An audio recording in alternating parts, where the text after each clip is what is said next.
অনুষ্ঠানের সর্বশেষ পরিবেশনা একটি গান টুইঙ্কল টুইঙ্কল। আমাদের গানকে শোনাবে আদ্রিতা রয়। Adrita Roy will now sing Twinkle Twinkle. I'm Adrita Roy. I want to sing Twinkle Twinkle. Our kids segment of the program. Let's give the kids, their teachers, and parents a round of applause.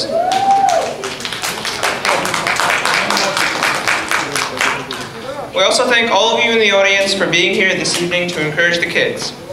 ওদের পালা প্রথমেই একটি slow নৃত্য পরিবেশনায় Sumita Bagchi. Next segment, we request Shumita Pakchi to come on stage. She will be performing a solo dance, a song by Bhupen Hazarika.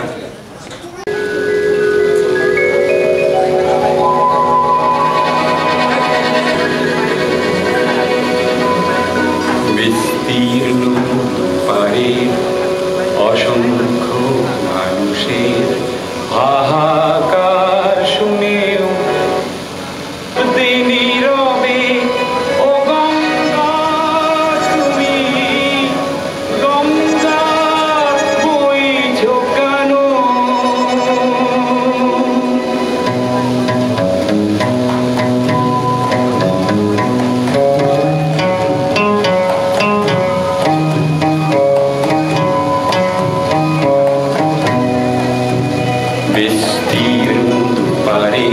অসংখ্য মানুষের হাহাকার শুনেও নিঃশব্দে নীরবে ও গঙ্গা তুমি গঙ্গা বইছো কেন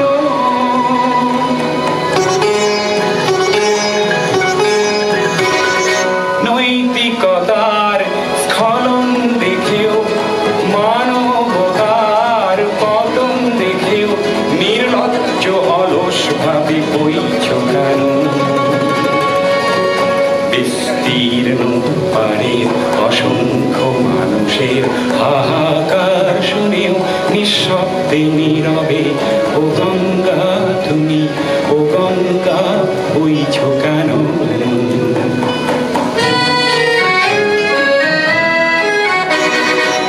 জ্ঞানবিহীন নিরক্ষরের খাদ্যবিহীন নাগরিকের নেতৃবিহীনতায় মৌন কেন সহস্র বরসার উন্মাদনার মন্ত্র দিয়ে লক্ষ জনের সবল সংগ্রামী অরণ্যগামী করে তোলো না কেন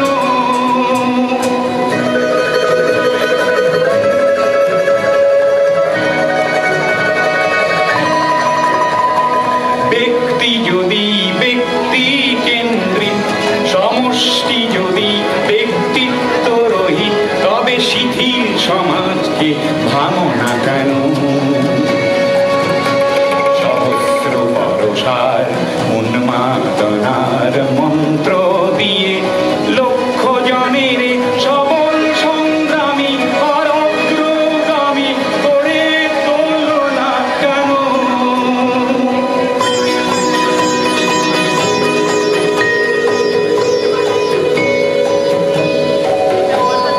স্রোতস্বিনী কেন নাহিব তুমি নিশ্চয়ই জাহ্নবী নও তাহলে প্রেরণা দাও না কেন উন্মত্ত ধারার কুরুক্ষেত্রের সরসজ্জাকে আলিঙ্গন করা লক্ষ কোটি ভারতবাসীকে জাগালে না কেন বিস্তীর্ণ দুপারের অসংখ্য মানুষের হাহাকার শুনেও নিঃশব্দে নীরবে ও গঙ্গা তুমি ও গঙ্গা বইছো কেন বিস্তীর্ণ দুপারের অসংখ্য মানুষের হাহাকার শুনেও নিঃশব্দে নীরবে ও গঙ্গা তুমি গঙ্গা বইছো কেন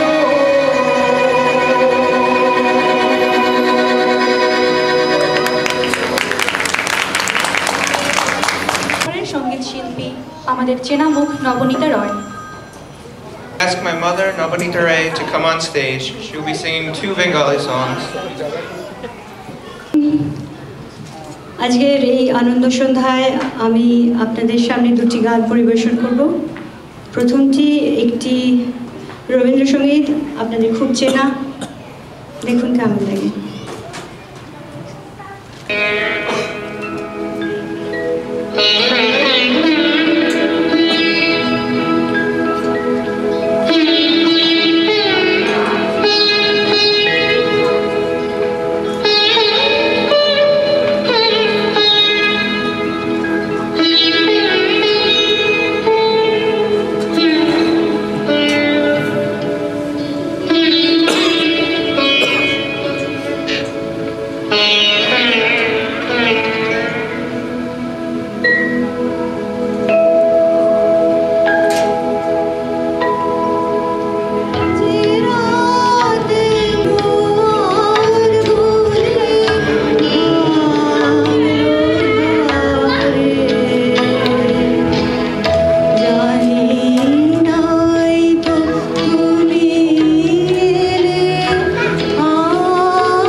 মঙ্গেশকরের ছায়াছবি গান।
Our next performer, Shongomitra Bhattacharya.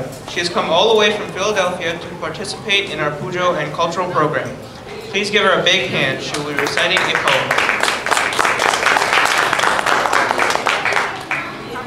Saraswati পুজোর শুভেচ্ছা সকলকে।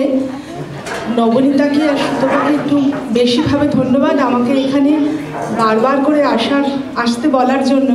কিন্তু যেটা সমস্যা, আমার গলাটাও আজকে ভেঙে গেছে সাংঘাতিক, মানে কথাই বলতে পারছি না। যেটা তৈরি করেছিলাম সেইটা বলা সম্ভব না, মানে কবিতাটা নষ্ট করতে চাই না।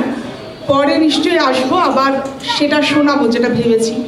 আমি একটা ছোট্ট কবিতা শোনাবো যদি গলা পারমিট করে। ঈশ্বরকে নিবেদিত। আমার খুব প্রিয় একজন কবি পৃথ্বীরাজ চৌধুরী, বস্টনে থাকেন, খুব ভালো লেখেন এবং ওনার একটি প্রথম বই আমাকে পাঠিয়েছিলেন যখন উনি লেখেন, ওখান থেকে যদি কোনো কবিতা আমি বলি। তো ওখানে বহু ভালো কবিতার মধ্যে এটি একটি অত্যন্ত উন্নত মানের কবিতা, মানে আমার একদম মনের প্রাণের কথা যাকে বলে, ছোট্ট একটা কবিতা। কবিতাটির নাম একটি রবিবারের স্মৃতি, কবি পৃথ্বীরাজ চৌধুরী।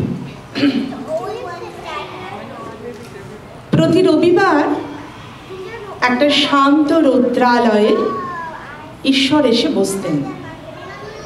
পথে আমার মতো কত লোক, কারো হাতে ফুল, কেউ বা সেই ফুল নিয়ে সুন্দর বলতে পারে। একদিন আমারও ডাক পড়ল। আমি ভয়ে ভয়ে সামনে গিয়ে দাঁড়াতে ঈশ্বর জিজ্ঞাসা করলেন, কি দেবে বলে এনেছো? অমনি আমি থালা ভরে দিলাম গ্রহতারা, ঘটিতে ঢেলে দিলাম সমুদ্র। ঈশ্বর হাসলেন, আঙুল দিয়েও ছুলেন না কিছু। তখন বুঝিনি। তারপর থেকে প্রতি রবিবার আমি পথের ধুলায় দাঁড়িয়ে থাকি এই সামান্য কবিতাটি হাতে করে।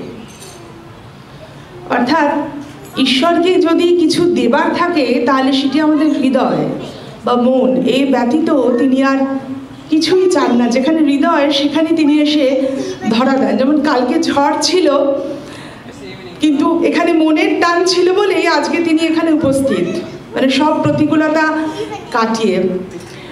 আমার খুব ভালো লেগেছে এসে। আমি আর একটা শোনাবো যদি গলাটা ঠিক থাকে। এটাও সকলের চেনা কবিতা, রবি ঠাকুরের। আমি নামটা পরে জিজ্ঞাসা করব, চেনার কথা, বিশেষ করে যারা বয়স্ক আছেন। কাঞ্চির রাজা কর্ণাট জয় করতে গেলেন। তিনি হলেন জয়ী। চন্দনে হাতির দাঁতে আর সোনা মানিকে হাতি বোঝাই হলো।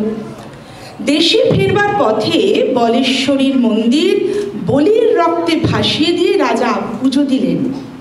পুজো দিয়ে চলে আসছেন, গায়ে রক্তবস্ত্র, গলায় জবার মালা, সঙ্গে কেবল মন্ত্রী আর বিদূষক।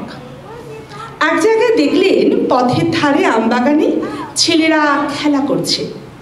রাজা তার দুই সঙ্গীকে বললেন, দেখে আসি ওরা কি খেলছে। ছেলেরা দুই শাড়ি পুতুল সাজিয়ে যুদ্ধ খেলছে। রাজা জিজ্ঞাসা করলেন, কার সঙ্গে কার যুদ্ধ? ছেলেরা বললে, কর্ণাটের সঙ্গে কাঞ্চির। রাজা জিজ্ঞাসা করলেন, কার জিত কার হার? ছেলেরা বুক ফুলিয়ে বললে, কর্ণাটের জিত, কাঞ্চির হার। মন্ত্রীর মুখ গম্ভীর হলো, রাজার চক্ষু রক্তবর্ণ। বিদূষক হা হা করে হেসে উঠল। রাজা যখন তার সৈন্য নিয়ে ফিরে এলেন তখনও ছেলেরা খেলছে। রাজা হুকুম করলেন, একটা ছেলেকে গাছের সাথে বাঁধো আর লাগাও বেত। গ্রাম থেকে তাদের মা বাপ ছুটে এলো, বলে ওরা অবোধ, ওরা খেলা করছিল, ওদের মাফ করো। রাজা সেনাপতিকে ডেকে বললেন, এই গ্রামকে শিক্ষা দেবে, কাঞ্চির রাজাকে কোনোদিন যেন ভুলতে না পারে। এই বলে শিবিরে চলে গেলেন। সন্ধ্যাবেলায় সেনাপতি রাজার সম্মুখে এসে দাঁড়ালো। প্রণাম করে বললে, মহারাজ, শ্রীগাল কুকুর ছাড়া এই গ্রামের কারো মুখে শব্দ শুনতে পাবেন না। মন্ত্রী বললে, মহারাজের মান রক্ষা হলো। পুরোহিত বললে, বিশেষরে মহারাজের সহায়। বিদূষক বললে, মহারাজ, এবার আমাকে বিদায় দিন। মহারাজ বললেন, কেন? বিদূষক বললে, আমি মারতেও পারিনি, কাটতেও পারিনি। বিধাতার প্রসাদে আমি কেবল হাসতে পারি। মহারাজের সভায় থাকলে আমি হাসতে ভুলে যাব। এটা কার কবিতা? কি কবিতাটার নাম মনে পড়ে কোনো সিনিয়র? বিদূষক, রবি ঠাকুরের। ধন্যবাদ।